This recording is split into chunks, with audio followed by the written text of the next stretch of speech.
the art of trick-or-treating. If you're cute as can be, you'll get candy for free. And if you fill these up, start eating. And when we're offered raisins, we refuse them cause they're healthy. And confectionery is better where the neighborhood is wealthy. Give us all your candy, give us all your treats. If we did this every day, we would be morbidly obese. A cauldron full of candy corn and chocolate up my sleeve.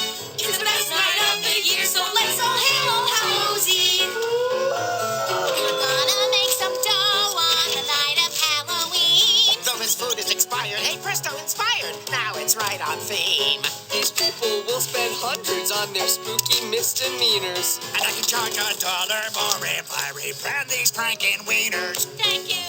Although there's still Black Friday, Christmas Day, and New Year's Eve. Tonight we make a killing. Let's all Hallow's Eve.